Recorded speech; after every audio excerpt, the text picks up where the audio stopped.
Hello and welcome to Never on the Back Foot. In today's episode, we will be looking at India's wins versus Ireland and Pakistan in the ICC Men's T20 World Cup 2024. First, we'll of course be looking at the high-octane thriller against Pakistan. A match that had, I think, all of us cricket enthusiasts on the edge of our seats. Some of us had given up, turned off the TV, but turned it back on. The moment Mumra got that wicket of Rizwan, and we'll be talking a lot about that dismissal and everything. Next, we'll also be exploring, India's win versus Ireland, which was quite imperative, considering it was the first match of this tournament. And yeah, joining us on today's episode is Akash Kulkarni, who also happens to be an ardent cricket fan and enthusiast. And a little trivia here: he is one of our youngest guests as well. So it is really fun to be talking to him. And thank you so much, Akash, for joining us today. And to all the viewers who have joined in as well, please do share your thoughts, feedback, suggestions, questions, anything. Shoot them in the live chat, and we will, make sure to address them through the flow of our conversation.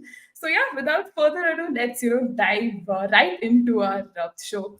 So Akash, it's been such a great start to the World Cup. I know, we Yeah. shouldn't be jinxing it, but two wins on the trot. Probably not those convincing wins, but Jo Jeeta Wahi Sikandar sort of vibes. So, what have your reflections been, so far in the World Cup, and are you feeling pleased as an Indian fan? Hi. First of all, thank you so much for inviting me. And it's the first time doing a live show like this, and really excited. And yeah, I've seen a lot of your podcasts and live shows, and I feel the topics of discussions are really, intriguing and the engaging and really fun. So yeah, looking forward to this. So yeah, I feel that this World Cup, India's performance has been really good. The batting side of things as well, and especially the bowling. I feel Hardik Pandya has come out, after that injury of his in the World Cup, really, great, in a great way. And yeah, I mean, there are some areas, which, is a little bit concerning, but yeah, we'll be discussing that through the show. But yeah, overall, it's a great 2 weeks for India right now. Yeah, right from the Bangladesh warm-up game as well. I think India got a fair chance to make out the conditions how they act, and India restricting Ireland to 96 was really amazing. And day before yesterday is nail biting finish. Oh my god, I still can't get over that. Definitely, and that's why I kept it in our table of content as the first thing to discuss, right? Because that Hmm. match versus Pakistan, and the hype. I'm pretty sure you must have been tired after one point, seeing all the media hype and everything around that match. Finally, the match happens, and India, puts up a total which we think is not enough, manages to defend it, and then it's just, unbelievable. But Akash, Hmm. what were your first reactions on that win? I mean, did you see it coming, and were you the kind of fan who was watching the match like till the last ball, hoping for some miracle to happen, or did you just turn off the TV and decide it's not good for my mental health? I'm done, bro. I mean, technically, I'm in class 12, so every over I was studying in the background. So as the overs passed by, when the break comes, I used to go back to studying. And then at a point where it started raining again as soon as it started. So, and then I had kind of turned it off. But yeah, Rishabh Pant and, Akshar Patel did put on a great partnership. And then that scary collapse that came and, just 30 runs for 7 wickets down. And they were all out in like 19 overs or something. But yeah, and then the way the Indian bowlers came back was really amazing. I never thought that at 46 required in 47, Pakistan needing, having 8 wickets in hand, they would be losing this. But at the back of the mind, some kind of gut feeling, some hope kind of thing was there. But yeah, I did watch the match till the end though. It was totally worth it. Props to you for that, because after one point I was like, I can't do this anymore. This is just so painful to watch. Seeing the kind of partnership that was blossoming with Babar and Rizwan. But again, Hmm. just talking about the theme of this match, where rain seemed to dominate in that first half, we could see how it had such a significant impact on the pitch, and it was going to always be tough, batting first.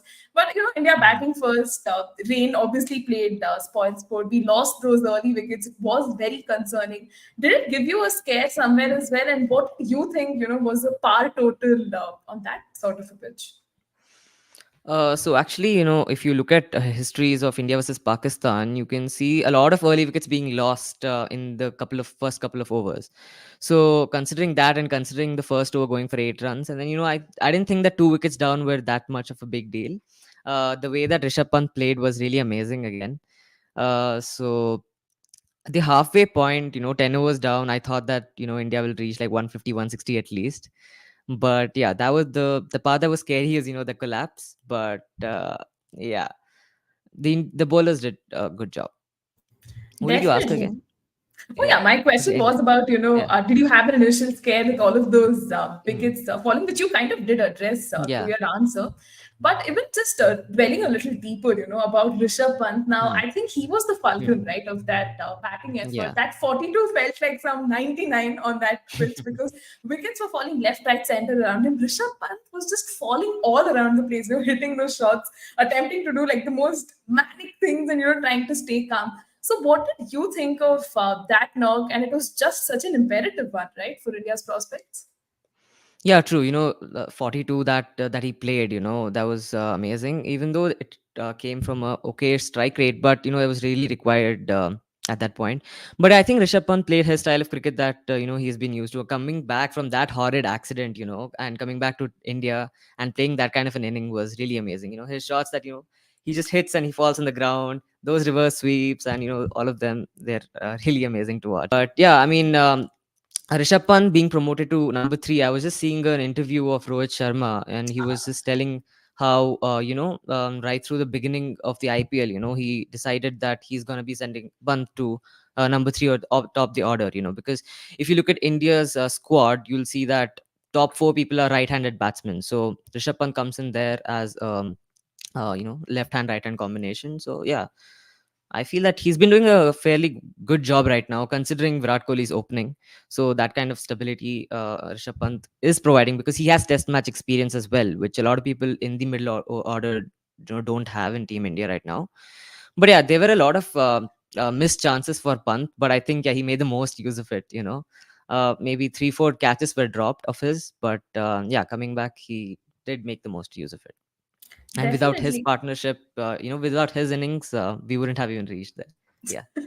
That's actually true. His knock can be that difference between the two sides. And I think his strike rate doesn't even come into picture because it was such a Hmm. low scoring pitch. And yeah, I think the pitch is a whole other discussion.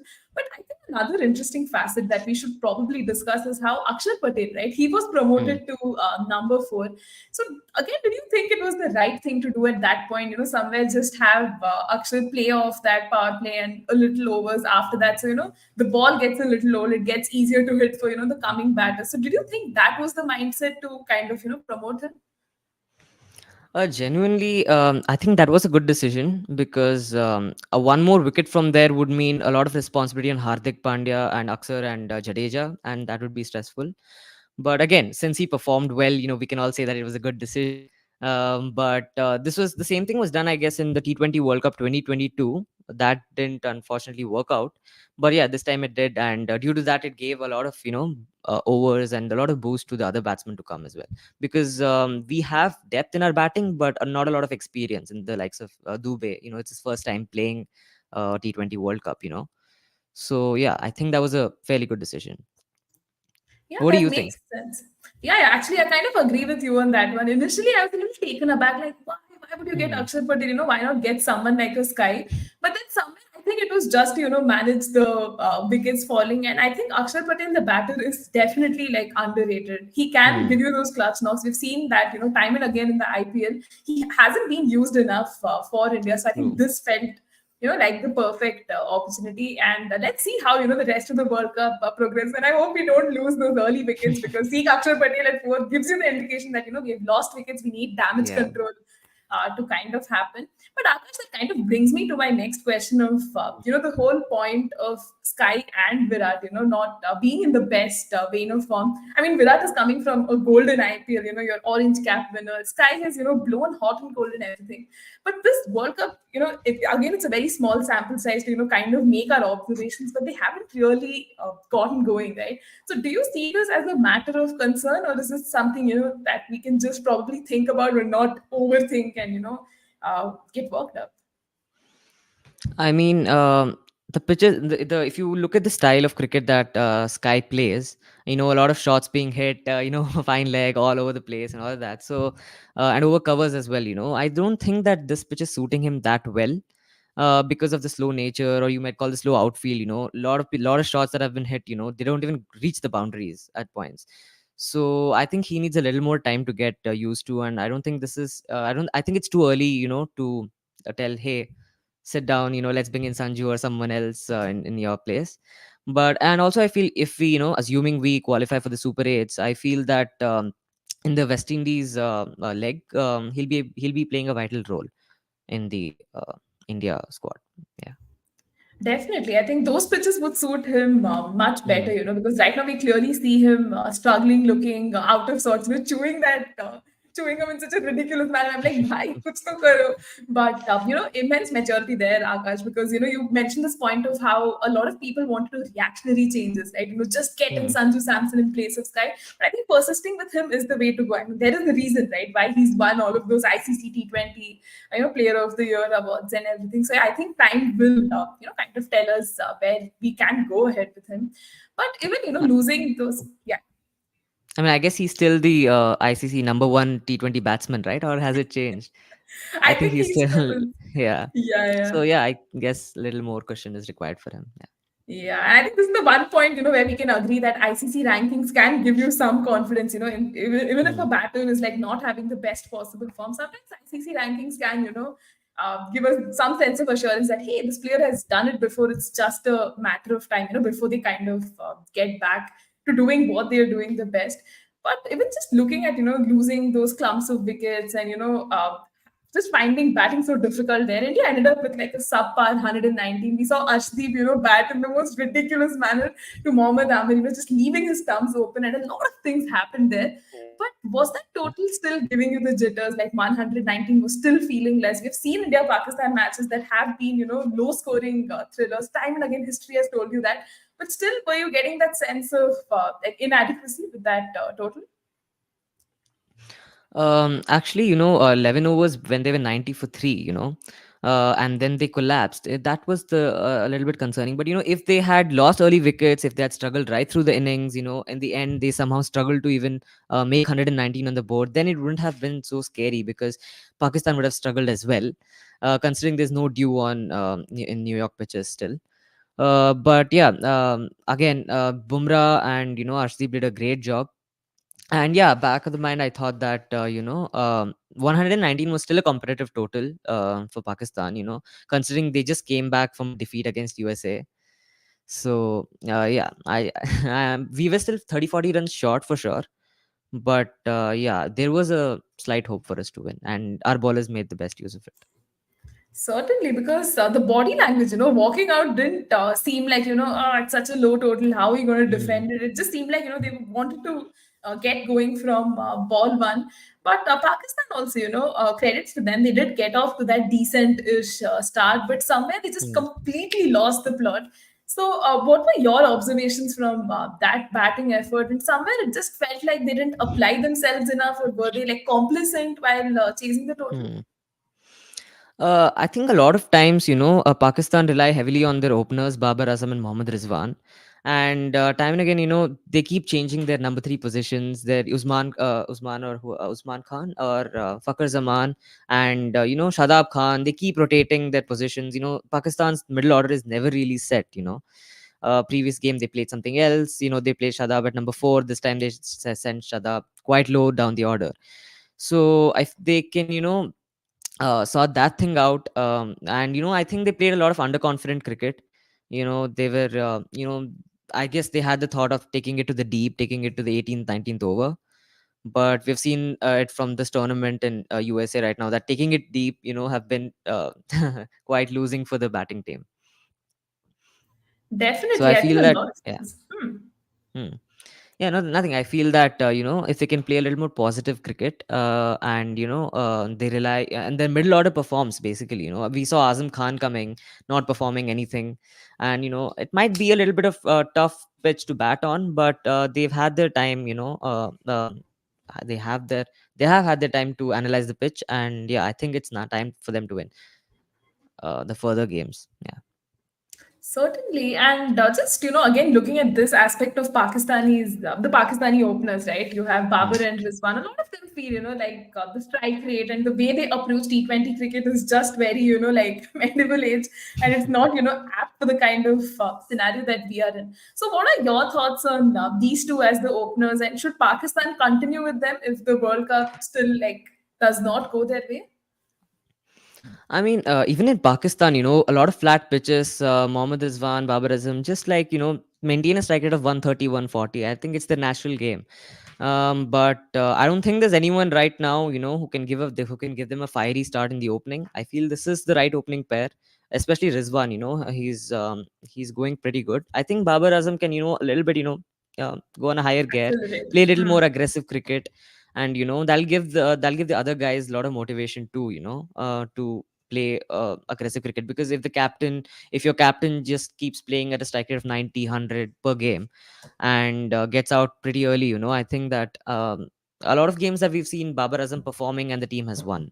So I feel that a lot of aggressive intent is required with the Pakistan. I feel they're playing a little more, as a feared manner, which again, yeah.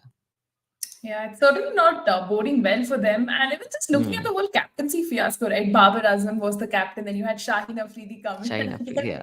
Babar Azam is back. So that again is very iffy, right? With the way the whole selection and all of that side of things are happening. But do you trust Babar, the captain, to come up with those right choices? Because somewhere, we could see that proactive captaincy and again, bad decisions. It was just the bad decisions that outnumbered the good ones, I think, in this match. But overall, how would you look at his captaincy? Talking about his captaincy, I think he has experience for sure. He has captained the side, and I think that if Shaheen was the captain, and if he had failed to perform again, a lot of people would be telling that, bring Babar back as the captain. And yeah, I think there's a new coach for Pakistan as well, head coach, and I Gary. think yeah, Gary Kristen, yeah. So yeah, I think that was the right decision at the beginning to go with Babar as the captain because he has experience in international cricket. I just don't think he's in the right form right now. So maybe a couple of Yeah. matches down the line he'll get back. But yeah, never know. Fingers crossed because he is one of those classy players that Pakistan Hmm. has produced. And, we've seen him time and again come up with those performances, kind of silence all his critics. But I think it also has to do a lot with the team environment and the kind of players, right? If there's constant chopping and changing, a lot of interference from like the administration in your like cricket affairs, I think that doesn't help. So Pakistan has another whole issue to deal with. But again, Yeah, they just keep drawing. changing their Yeah. yeah, they keep changing their their coaches every 6 months. A lot of people, the selector keeps changing, and then a lot of people in the administration keep changing there, and that might be a little difficult. But I feel Babar's natural game is 130, 140. Strike rate terms per point of view, and strike rate may not be very that important in this New York USA leg of World Cup, but in this T20 era, I feel Babar should up his ante Definitely, in because skill otherwise it levels. will get really difficult. And then I think even in Mm. PSL, right, where there's literal Mm. road-like pitches, he's still operating in that sort of a strike rate. So maybe somewhere that introspection is needed, in Yeah. that regard. And let's also take a quick, comment coming from Dhoni fan who says India may be thrilled with their performance so far, but gotta say, regardless of the pitch against Pakistan, their batting was poor. Some real soft dismissals. So, Akash, what are your thoughts on this? Did you feel, that it's not been our best batting performance and there were some soft dismissals? In both the sides, I feel that, even when India was batting, there was not a single wicket taking ball. A lot of people even Jadeja, for example, or even Rohit Sharma, they just gave up their own wickets. So, talking in that point of view, even in both the sides, India and Pakistan's match innings, there have been a lot of soft dismissals. But in the end, it's T20 cricket, and, um, anything can happen at any given time. What do you think about this? question. Yeah, I mean, I kind of echo a similar sentiment. A lot of it boils down to the pitch and the kind of conditions, right? It is entirely new for this Indian team as well. So we got to cut them some slack there. And I think I'm sure you would have also come across this report of the pitches being transported from like Adelaide to here. So that was very bizarre. Like, I already thought USA had like a good-ish system. They have MLC and a lot of other tournaments, right? So I thought they had those ready-made pitches, but then we got the update that the pitches were airlifted, and even like a Yeah. bunch of other things of how like golf stadiums, golf courts, okay, whatever, golf spaces were like converted to, make these cricket stadiums. So that felt a little, I don't know, just it just felt very weird. But yeah, again, just not going on a tangent here, but it has a lot to do with the pitches, and the Indian team still putting up like decent performances like this is great. And also, we all have come from watching the IPL, right? Where we Yeah. consistently saw the barrier of 200 being broken every single night. Coming back to this is a very pleasing sign that somewhere there is that balance that we so wish to see in the game. I think Bumrah spoke about this, right? And Hmm. while talking to Sanjana Ganeshan, that as a bowler, I'm really happy. The conditions really are helping us, and as long as the batters are not going after our life, I think it is still a positive sign, no? True. And if you look at, you were talking about the pitches, right, being uplifted and all. 2-3 months back there was just snow and there was nothing there, and suddenly just like a stadium coming up. So, and even the outfield is pretty slow. A lot of shots we've seen, playing in Just the, doesn't travel only, yeah. doesn't travel. Yeah, I mean that's there, and a lot of uneven bounce. A lot of times, injury concerns are heavy because, it's landing in a good length, but it's going across their head. So in that point of view, yeah, the batsman has struggled, and talking about the soft dismissal point, and the pitch does play an important role. So, and especially in an untested pitch like that in USA, these things can happen, and I feel that there's no skill issue or such, and it'll just improve when the West Indies leg comes in the Super 8s. Definitely, fingers crossed for that. Again, when we talk about the West Indies side of things, a lot of people, their memories go back to that 2007 ODI World Cup, the infamous World Cup. So here's hoping the horrors of that don't come to haunt us, because I think we do not need that right now. But even just looking, coming back to this match now, there was of course so many turning points. Bumrah getting Rizwan out. But Rizwan even played that shot, right? It just felt very bizarre. But I leave that open to Yeah. you. Did what was your? What were your turning points or point in that match that you felt kind of just entirely shifted the momentum back in India's favor? Yeah, I feel the 15th, 16th, and 17th over ball by Bumrah. Bumrah ball the 15th over, went for 3 runs and a wicket, and that was amazing. That ball that he balled, and I don't know why Rizwan again, as you mentioned, went with that shot. But Exactly. yeah, and after that, the over was very crucial. Akshar Patel went for just 2 runs, and the next over that followed Hardik Pandya as well. Just 5 runs. So in 3 overs, only 10 runs being conceded, and that's where the crucial turning point of the match was. I feel, according to me. What do you think? Yeah, I mean, when I think the batting certainly did not give a lot of confidence, but from the Hmm. bowling side of things, I think it was definitely Bumrah's presence there. Him getting those crucial breakthroughs was the only way we could, make any inroads, because otherwise Pakistan would have easily, chased it down. We would be like, in this live stream probably crying, but okay, not exactly crying, but we would be probably a little more upset with how things proceeded. So for me, I think Bumrah getting Rizwan out was very important, because still then Rizwan was playing that defense game, taking his time, just biding time. But the moment Bumrah came, I don't know why he felt he could just go after him, which clearly did not kind of go his way. So yeah, I think that definitely is there. And we have a lot of questions coming in, Akash. One of my very own brother who says, "Good to see you, Akash." You have I fans understand. in the house already. And we have a couple of other interesting ones as well. Let's start with this one. So, a Dhoni fan again says, maybe too early, but not really convinced with Dube.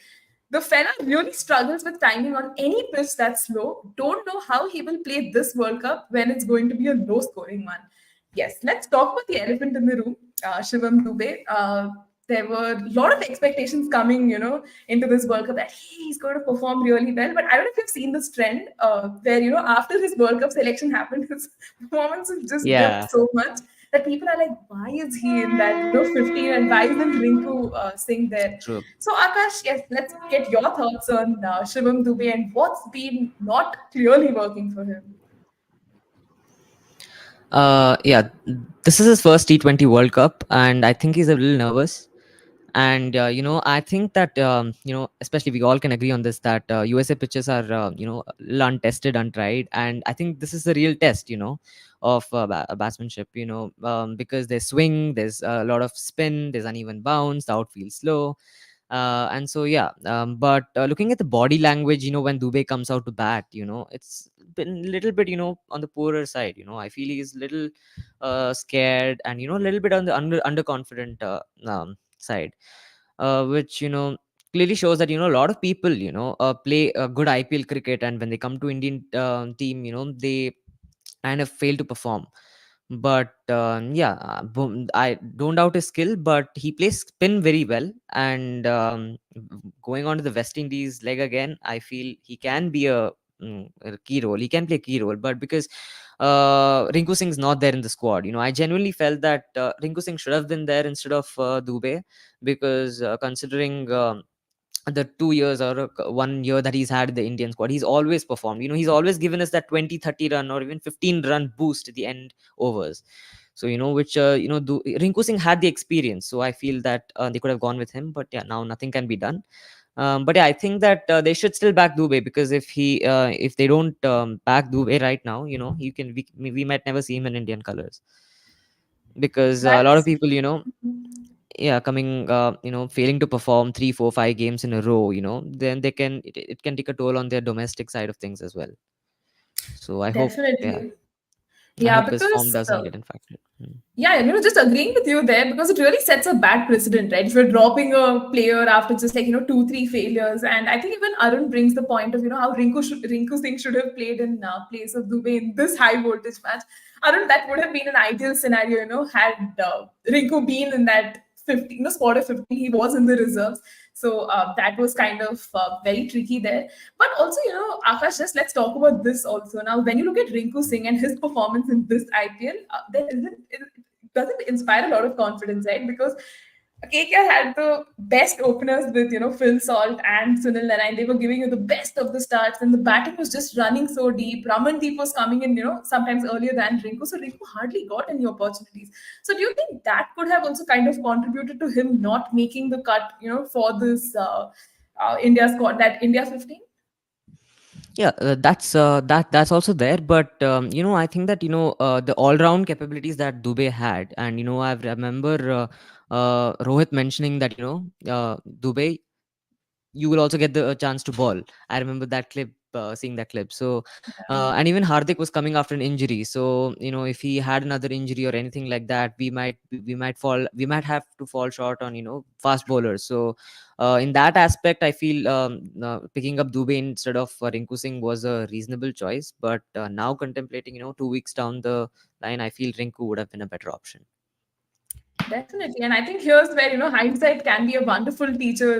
Going ahead, probably, we can invest in someone like Rinku, because my mind literally goes back to that match versus Afghanistan. We lost so many wickets. We needed that crucial partnership. It was Rinku and Rohit Sharma, who kind of bailed India out of trouble. That match was crazy. It happened in Yeah. Bangalore. We saw two super overs.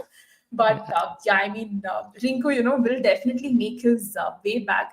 And let's take another question from Dash, which goes, what is your view on Shivam Dube's massive dip in form? Now, everywhere if you see the discourse, people are complaining like, he's just got out, he's dropping catches, he's doing this and that. But Akash, if you had to objectively think about what is going wrong with Shivam Dube, like, is there a problem with his technique? Is he not applying himself? Is there an intent issue? What do you think? Um, I think that it's just confidence and the intent, as you told. Basically, I don't think he's walking out confidently to bat, and that kind of aggression that he's been showing in CSK the T20 cricket. He's not been able to do that. Might be that it might he might be going through a rough phase right now. But yeah, I feel if he comes out with a positive intent, forgetting all the 3 4 5 matches that have been happened so far, even in the last couple of games of CSK as well, where due to his poor strike rate, CSK kind of lost to RCB. That crucial game. So Yeah. that taking a toll on his mental side of things as well. And so after being selected in India, he has a lot of pressure to perform, because without Hardik, he has to fill in his shoes, if he fails to in the bowling department. So I think, yeah, it's just the mindset and the mentality that he should just be a little more aggressive, a little more confident. Yeah, and I think he'll be able to perform. What do you think? What are your views on Dube's dip in form? Yeah, I certainly think it's not any problem with his technique, because if the same batter can produce the kind Hmm. of performances he does in the IPL, it's just a matter of time before he gets, going for India as well. And I think it's also this mental side of things that a lot of people just fail to acknowledge. Imagine you're just entering the team, you're making a comeback to the team, and everyone doesn't want you there. They're thinking of your possible replacement already without even giving you a chance, right? So I think that also kind of plays a lot in your mind. And here's where probably the team management can back him a little more, give him that confidence. I hope they give him a fair share of opportunities in this World Cup before they decide to drop him, ask him to go back to domestic, or do any of the whole like drama to actually come back to the Indian team. But I definitely think it's not a technical flaw or so. And I think even Dhoni fans' comment kind of makes sense here, that it is important to note that Dube will dismantle any spinner on a belter, as seen by his performances in the IPL, better than even most. But is slightly so if the pitch is slightly sticky, he is almost useless. Well, we can't entirely call him useless, because even the other batters have clearly struggled. But let's see if Shivam Dube can, come out of this very weird vein of form after his, announcement in the squad. And I think Arun also adds here that Dube dropped the simple catch. I think when the pressure's on you and the monkey's on your back, you just end up making the most ridiculous mistakes. So yeah, I think it was clearly a case of that. And let's also take Surya's question here. That says, I just wonder if Dube will have more bowling to do in West Indies, particularly if that's where India decide to unleash Kuldeep Yadav in place of a seamer. So yeah, Akash, what do you think? Dube the bowler might come in, earlier in like the West Indies side of things when we head there. Yeah, I think so. That can be a possibility, but again, India picking up four spinners, it has to be for a reason, of course. And Yeah, I think all the four spinners, if they can be in the team, and yeah. Hmm. Jasprit Bumrah, they can have Jasprit Bumrah and the four spinners, Aksar, Kuldeep, Jadeja, and Chahal, and Hardik Pandya would be there as well. So I think instead of dropping Pandya, which I don't think they would be, Yeah. because he's a great asset to the team, I think they'd be dropping Siraj if the pitch, turns out to be a lot of on the turning side of things. Right now, as of now, seeing all the matches that have been happened in Guyana and Barbados as well, you can see that there have been high scoring matches, and there has been a lot of spin, and on offer on those pitches. And I personally feel that India should use all the four spinners, because they've been selected for a reason. And yeah, what do you feel? What are they Yeah. gonna change the 11 compared to US and the West Indies like? Yeah, I mean, I was definitely hoping, Kuldeep Yadav does get a Hmm. chance, because we have seen him perform really well. The Kulcha combination has done well in the West Yeah, Indies in the past, and I was like true. just hoping that they would get those opportunities then. But I think if someone had to make it to the 11 in place of someone, it would be Kuldeep in place of Siraj, because Siraj Hmm. has been like, again blowing hot and cold. His IPL form hasn't given me a lot of confidence, and I think going into the West Indies, the conditions might really favor Kuldeep and his side of things. So I think that would be like a very ready replacement. But Akash, let's look at this other interesting question that Anjali asks us, which says, what about Jaiswal? So here Hmm. comes the whole conundrum of, should Rohit and Virat open? If Virat continues his, not so great run as an opener, do you think this discussion has the merit of, pushing him at number three, getting in someone like a Jaiswal, but then it affects the rest of the order as well, right? So how would you look at this whole conundrum? Yeah, so Virat has been performing in number three position, has been playing in number three for India all these years, Yeah. and he might, have might have won the orange cap this year, being an opener for RCB. But again, if you look at the squad of India after Virat Kohli, there's not a single batsman where you can go all in, saying Yeah, okay, yeah, this guy is gonna be reliable. If he's there, we might win the match. Apart from Virat Kohli and Rohit Sharma, the openers, there's no one. There's Surya Kumar Yadav for sure, there's Rishabh Pant for sure. But if they fail to perform, then all the onus and responsibility is going to be in the hands of the lower order. So in that aspect, this is again an interesting point. I feel KL Rahul in the middle order would have been an interesting yeah. choice if they were so sure about going for Virat with opening. But yeah, I think that they have two more matches to play, and they can give a match for Jaiswal as well, because I don't remember that much, but last year Jaiswal played against West Indies test match. It was 174 knock, was really Yeah, crucial.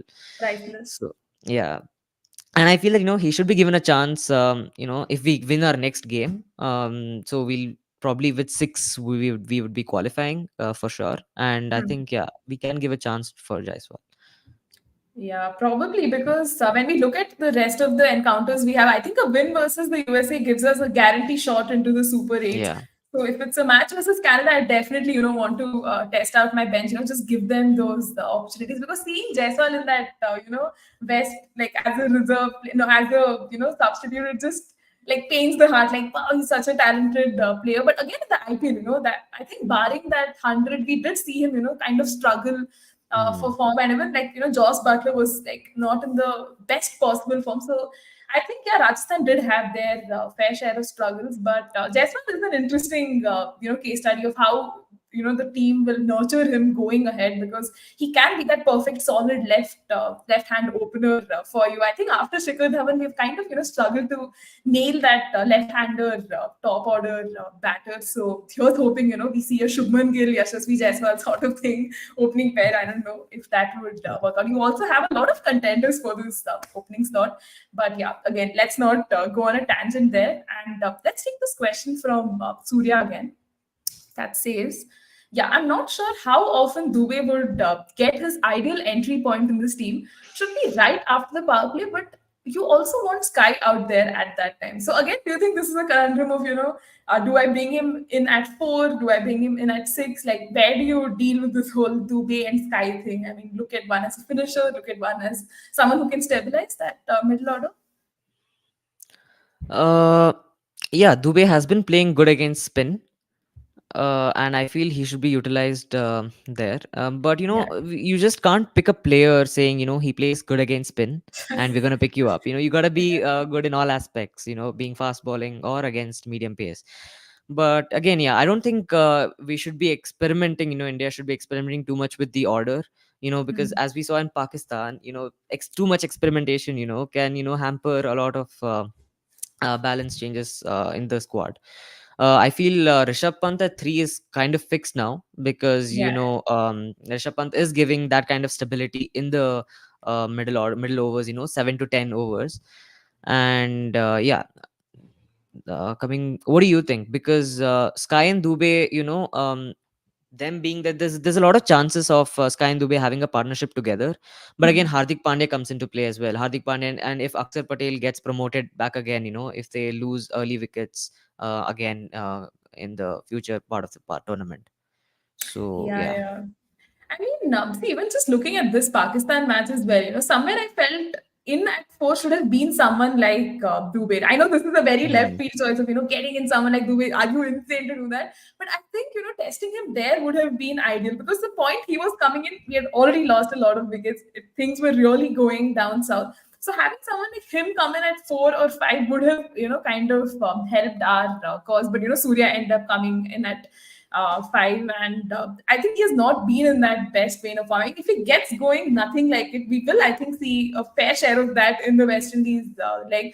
So, fingers crossed for that. But I think I agree with Surya here that, Dube may not get Yeah. his ideal entry point in this team. It's already a very Mm. competitive playing 11. The fact that he's there in the playing 11 is, coming as a shocker to a lot of people, not to us. But yeah, I mean, coming in after the power play, stitching those partnerships with Sky would be ideal. But this is again, taking a scenario that we have lost those early wickets, Hmm. and I think the day Virat gets going, it would really help, the team's prospects as well. Rohit Sharma as well, if he can just make his those cameos kind of count. actually try to go deep, that would really, really help India's prospects. And this early wickets ka concern won't really happen. But thank you, viewers, for all your questions. Please do keep sending them in. We still have, some aspects to discuss, to talk about. And yeah, just again, looking at this match now, after this win, I'm pretty sure, India is confident about making it to that Super 8s. I know we have the match versus USA. A lot of people are looking forward to it. And the US team also has a lot of Indians. So, it's like almost like Aadhaar card Indians versus green card Indians. And I laughed at this, that joke. But how confident are you, Akash, that India is going to make it across to the Super 8s? And then do you believe the real challenge will start? Yeah, definitely. I think it's not going to be an easy game against Yeah. USA, but my bet is on India for sure. But I don't think that USA is going to win the game, to be honest, because Yeah. if you see Aaron Jones and, there's a lot of, and Monang Patel as well, the captain, if they fail to perform, oh, hi. But if they fail to perform, I don't think there's a lot of stability to that US team. And again, um, a win against US would secure a place in Super 8s. And even if they don't win, they'll still have to go to Florida to play another match against Canada, which, the chances of Canada and US defeating India is pretty low. So yeah, Yeah.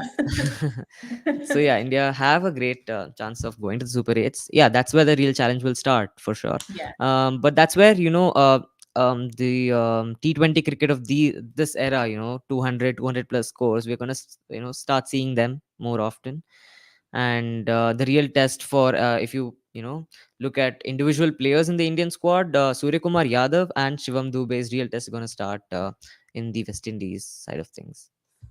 Certainly. And, I did want to keep this question for later, but, probably let's take it head on. I mean, this is a question from Dhoni fan that says, regardless Mhm. of form or results, this World Cup, a transition is needed for India in T20s.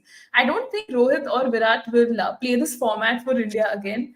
So, Akash, which side of the fence are you on? Because, just going back a little, that 2007 ODI World Cup that happened, India lost. We had the T20 World Cup, an entirely new side went in. A lot of us were hoping, we would see an entirely new side now as well.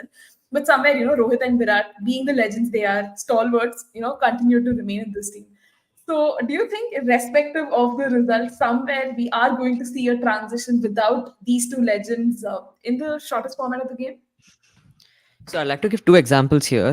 First thing is that I think this time India has a pretty aggressive squad Yeah. because Rohit Sharma and Rishabh Pant, Surya Kumar Yadav, Dube, all of them, Hardik Pandya, all of them are hitters, and I guess this is the first time where we're seeing a lot of power hitters all through the in top six. This hasn't happened so far.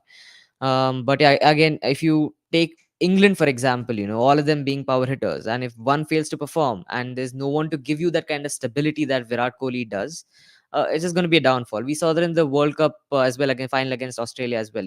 I get it that Virat has a slow strike rate at times, but without that stability that he gives in the middle overs, again, like just like how Pakistan did, losing wickets through the later half, that's going to happen. So someone like Virat Kohli should be there in the squad, I feel, to give that kind of a stability and that kind of assurance that, okay, if he's there, we're going to win this match for sure. But yeah, Rohit, I think this is his last World Cup. I don't think he's going to be playing another World Cup. He might be Ooh. retiring before, I don't think he's going to be playing the 2027 World Cup, looking by the things of how he in his interviews or be it in the post matches, being it in Mumbai Indians, I don't think he'll be. And again, he really wanted to win that T for 2023 World Cup. So I think some new young captain would be captaining India side in 2027. But again, that's another discussion. But Yeah. yeah, I think that this World Cup, the squad of India has a lot of power hitters. They just the pitch hasn't just suited the side that style of play. This World Cup has not been the one where constantly keep hitting 160, 170, 180, 200, because we've just come out of an IPL where 250 was a par score. And just after that, seeing 100 being 120 being defended and all of that. So yeah, the transition is definitely needed, but I think it's coming soon. Yeah, Yeah, it's by coming the much likes of sooner than yeah. we think. And Akash, just a counterpoint to you, I Hmm. think the most of the interviews that I've heard of Rohit Sharma, he still has that drive in him to win a World Cup as a captain before he retires. Okay, Hmm. so although T20s might take a hit, he might actually end up retiring. I think he might still end up playing that ODI World Cup or the Champions Trophy, which is happening Hmm. very interestingly next year in Pakistan. So we'll have to see if India actually ends up participating, or there's like a set of matches that happen in UAE, Sri Lanka, like how that Asia Cup happened, right? So we'll have to Yeah. see how that kind of pans out. But Rohit Sharma Hmm. still has that drive, dude. He is going to play till he's 40, and people are going to be like, bro, no, don't. I And just hope he plays, yeah, because the kind of form he is in World Cups, especially yeah. Mhm. 2019 or the 2023 World Cup, I just feel he plays, but I hope he plays the World Cup, because Yeah. I think by that time, a lot of these people would have been, a lot of people, who's 35, 36-year old would have been retired, and, he'd be the only, him and Virat, I guess, would be the seniors of that team. But You're yeah. forgetting Jadeja, but okay, Akash. Yeah, Yeah. it's going to be a very interesting set of years we have that's coming, because we as you rightly said, Rohit might hang his boots. I feel he might continue playing, especially from Hmm. what I've heard. But let's see what happens. Either case, I hope the interest is always to ensure India wins the World Cup, and not of just trying to make the most runs, or break those records, because all of that is meaningless, right? If the ultimate goal is not winning. So True. yeah, that's again, let's see how that kind of pans out. And yeah, Akash, I mean, I didn't realize, we have spoken for almost 45 minutes, but let's quickly Hmm. also look at the Ireland encounter, right? Because this was a low scoring affair. India was bowling beautifully. I mean, imagine just restricting, Ireland to like 96. People felt a lower total was on cards, but 96 was still, what they came up with. A late flourish from their tailenders and everything. So yeah, what were your major observations and takeaways from that match? Yeah, I think that India's bowling again. Jasprit Bumrah and Hardik Pandya taking in 3 wickets, if I'm not wrong. That was really nice to see. And yeah, I think that India analyzed the conditions really well. And again, the toss went in favor of India. So electing to bowl first, and yeah, 96 was a below par total, but I thought Ireland would be able to perform much better, because again, if you see the scorecard, they were 78 for 9 or something, and they added in 20 runs at the tail end of the lineup. Yeah, it was a good match. I think it was a good match for the bowlers coming back from a nightmarish IPL. Bumrah bowled really good. Arshdeep, actually, we haven't talked a lot about him this live podcast, but you know the kind of form, the bad form that he's been carrying through the IPL, I think he's been performing quite good this World Cup. Even if we look at the match against Pakistan, again going back to Pakistan's match, the your kind of Yorkers that he bowled in the last 90th or 20th over that he bowled, that they were really nice, because India has always been looking for a left arm seamer, who can swing balls in both ways. So yeah, it was an all-round performance by the bowling attack, and yeah, batting as well. We found a number three Rishabh Pant, in the first game. So yeah, even Rohit's knock, to be honest, 140, hitting at 140 strike rate, 50 odd something runs, and yeah, Rohit's knock was also really crucial, because Virat, had gotten out in the third or fourth over, and yeah, that was a nice match. Certainly. I mean, India had a lot of positives to take away, something that you have very well reflected on, Akash. But even just looking at Ireland, right?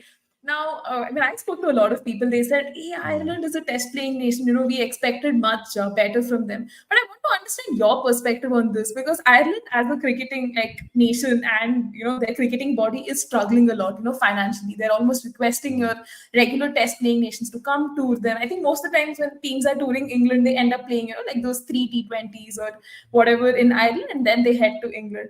So somewhere, how have you felt, that Ireland has progressed in spite of all of these challenges? Somewhere, do you still see hope for them? And yeah, in spite of the money trouble, somewhere there is light at the end of that tunnel.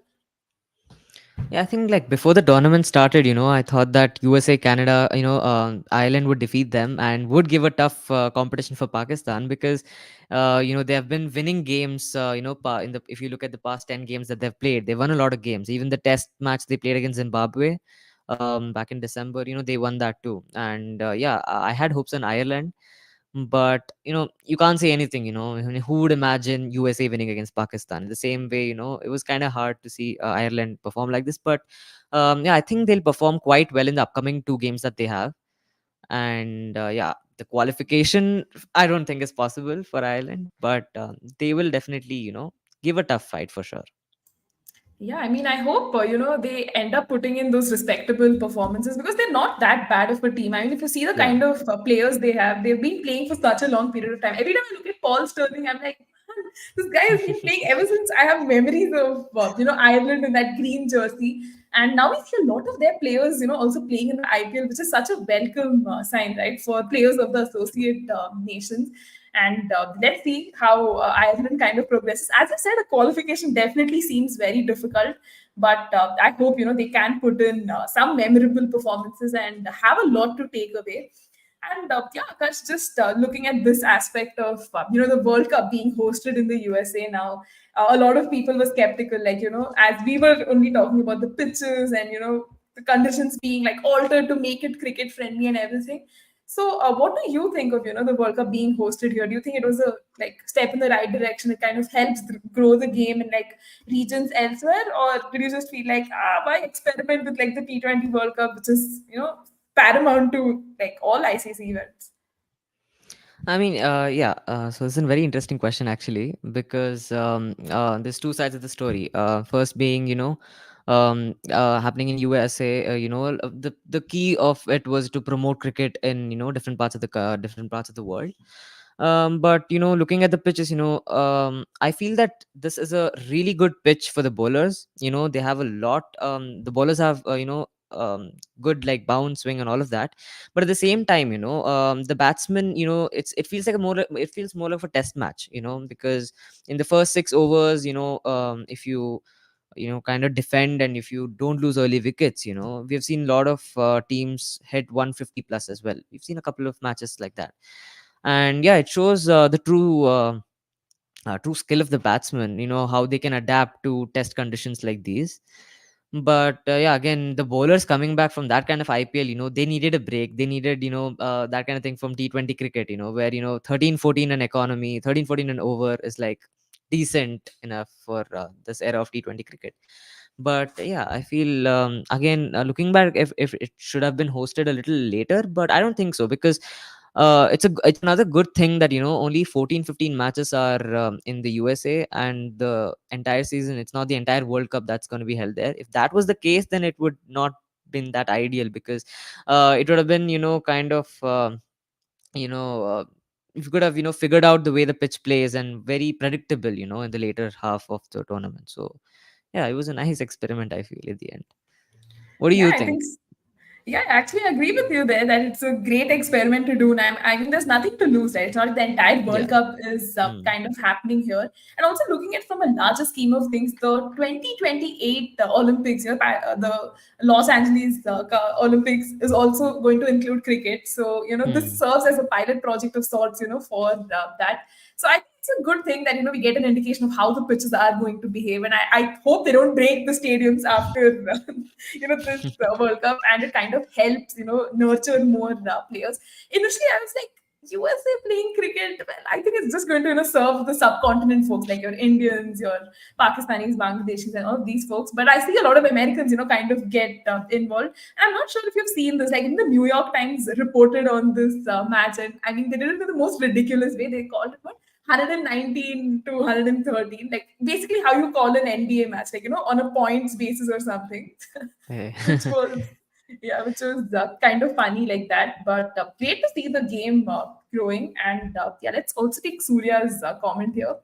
Dallas was fun, just 4 matches. There is a little sad looking at the kind of games and the atmosphere it has produced. Yeah, that is actually true. True. And yeah, we also have another comment that says, "Super! Thank you guys for sticking around. We have been, passionately talking for so long, but great to see our viewers, kind of stick around. And I'm truly enjoying this conversation. Amazing. Thank you so much for these positive comments. And yeah, Akash, as we almost, reach the end of our discussion, I'm going to ask you the burning question that that I've been wanting to ask. I've been asking this to a lot of people, but what's your top four prediction looking like? Because I'm sure you must have seen like some like experts get it absolutely wrong. Like their top four prediction didn't even make sense because you can't have two three teams from the same group kind of progressing. But what does your top four look like? I think India is gonna be there. India and Australia for sure. Yeah, And another one, I think that West Indies is gonna be there because it's their home ground that they're gonna be playing in, yeah, and they've been playing games in Guyana, if I'm not wrong. yeah. And yeah, Afghanistan or West Indies, one of them will definitely come, and it'll be really exciting to see either Scotland or USA make it to the top four. To be honest, it'll be a fun element if that happens. Yeah. I Mm, mean, but just talking, just, picking your brains a little on that. I mean, we've seen the kind of performances that Afghanistan has been putting, right? This World Cup, I mean, has just, been like a breakthrough moment of sorts. I mean, no, we've seen them register some memorable wins, but this World Cup has again, reinforced that Afghanistan is a force to reckon with. The kind of wins that they have notched, especially the one versus New Zealand, Akash. What did you make of it? And are you excited to see Afghanistan, just win those matches and kind of throw their hat into that Super Eights? I mean, Super Eights will definitely make it to even beyond to top four. yeah, I mean, they definitely have a chance because New Zealand, I thought it'll be an easy win for them, but the kind of fielding that they did, and I think they weren't that familiar, accustomed to the situation, the pitch, the conditions.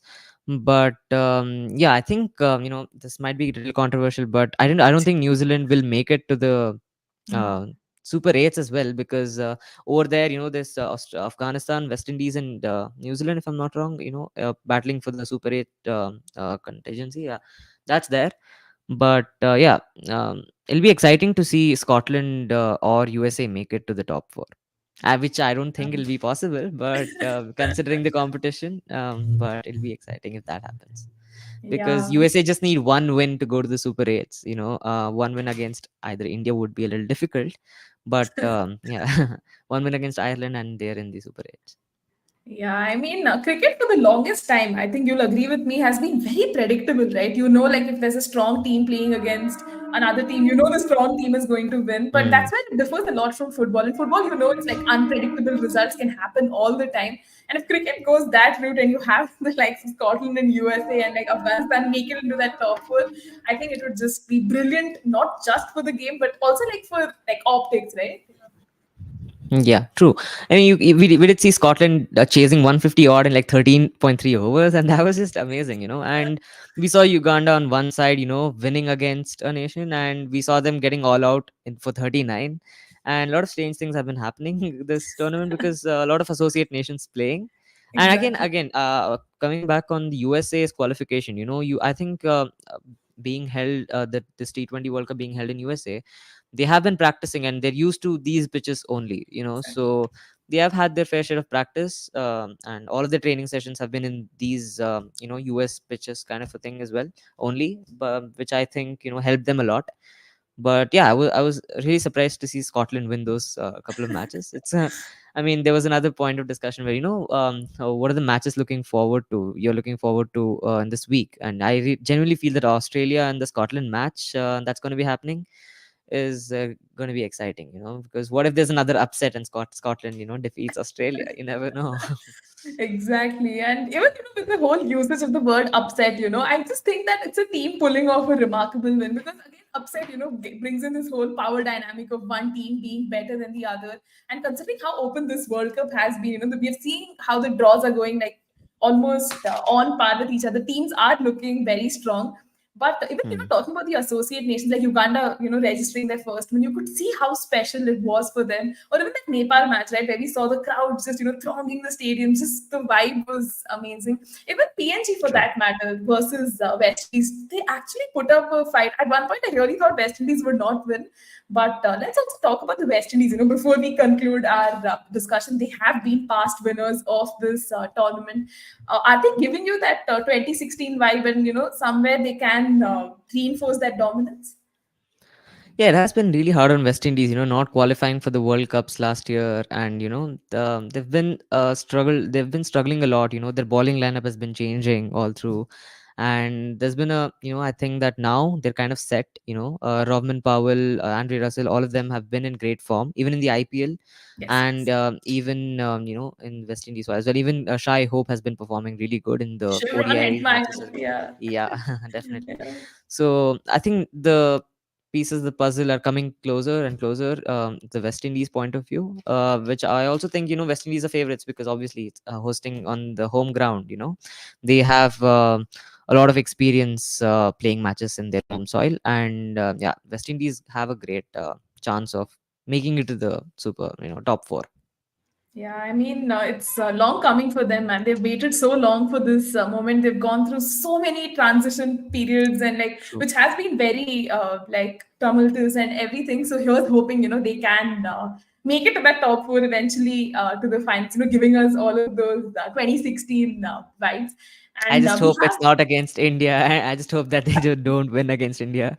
And yeah, that was that yeah. was Yeah, yeah. at the end of the day, yes, it does come down to if it's not a win versus India, we are happy. But yeah, that's actually a fair point, Akash. I can't argue with you on that one. And Dhoni fan here says, "Great discussion, guys. I don't know you both, but this was fun. Thank you so much, Dhoni Thank you fan." so much. And to our other viewers, this was not a planted comment. Dhoni fan and I don't know each other, nor does Akash. So thank you so much, Dhoni fan. And Dhoni fan goes on to add, "Great discussion, guys. This was fun." Thank you so much. Nikhil says, just love the vibe of the show. Great stuff, Neha and Akash. Yes, Neha and Akash will hopefully do a lot more shows because I think this has been really fun. I'm pretty sure he didn't realize that 1 hour is gone and I'm feeling guilty. Oh my God, he's in 12th grade. He needs to study, but okay.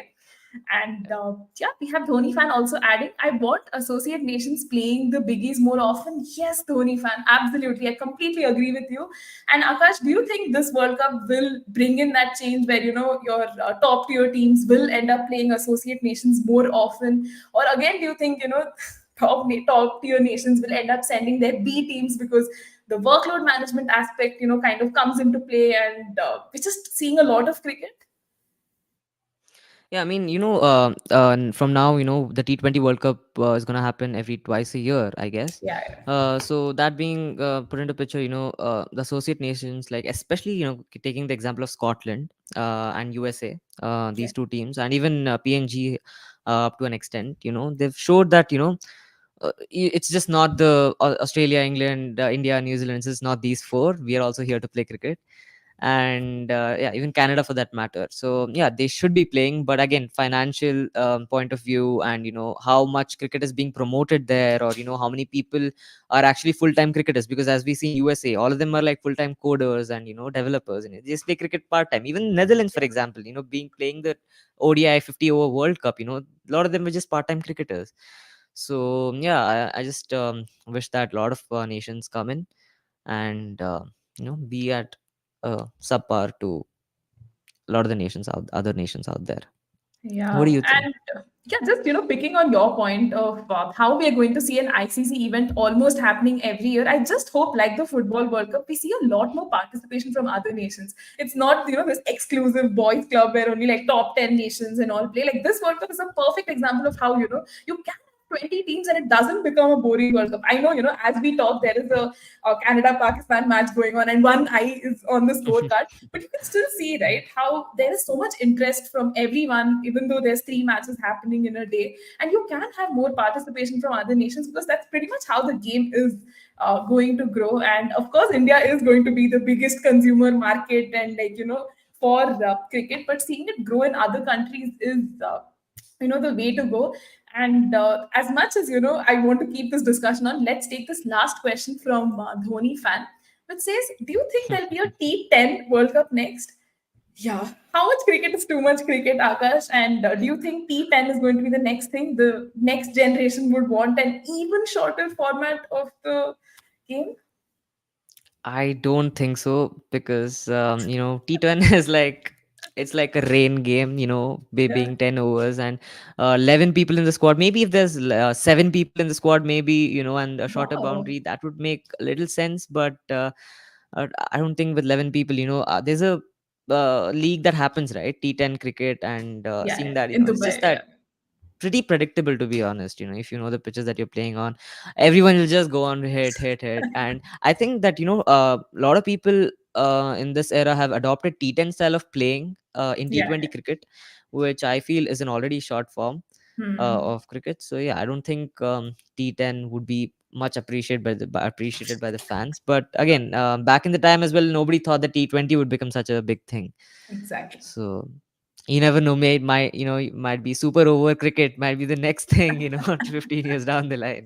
Just go there, play one over, and come back. But Exactly. yeah. I'm pretty sure someone's going to pull up this video like 20, 30 years later and be like, these two said T10 is not going to happen as a World Cup, and then laugh at us Yeah. because that's pretty much the same reaction people had, towards T20. They felt it's like spoiling the game and it's not great for the game. And yeah, I mean, as fans, we would love to see a lot more cricket, but T10, I think, just, makes it entirely favorable. Yeah, favorable to the batters. Let's see how that kind of goes around.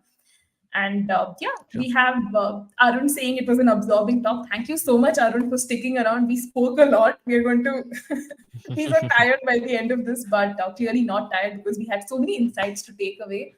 And Surya also adds lovely insights from Akash. We have Akash fans in the house, and Neha Superb as always. Thank Thank you you so so much, much. guys. Thank you so much. Yeah, thank you. And Nikhil says, let's put the toss and go home. Akash, this is an even shorter version of your super over. Just toss, decide, and go. Clearly, Virat Kohli might not win a lot in this because we've seen how unlucky he gets with tosses. And Surya also lastly adds, Ian Smith on comms for super over cricket. I may not mind that. Absolutely. We are game for him. I mean, the kind of commentary he does is just amazing. It kind of like rent free lives in your head. So, Surya, I completely agree with you there. And yeah, I think it's also an indication for us to conclude our discussion.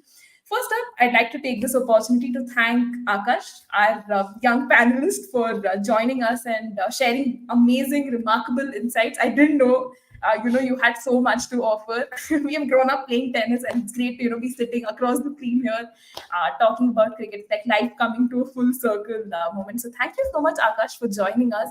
And for all the viewers who stuck around for this 1 hour, 5 minutes, it means a lot to us. Thank you so much for sharing your perspectives, your questions. We loved answering them. It really helped our conversation as well. And yes, guys, we will be doing live shows like this with Cricket Fanatics. So don't forget to check out Never on the Back Foot on all social media platforms. And we also have an audio podcast on Spotify. So please make sure you check that out. And yeah, guys, until next time, bye and take care. Thank you so much.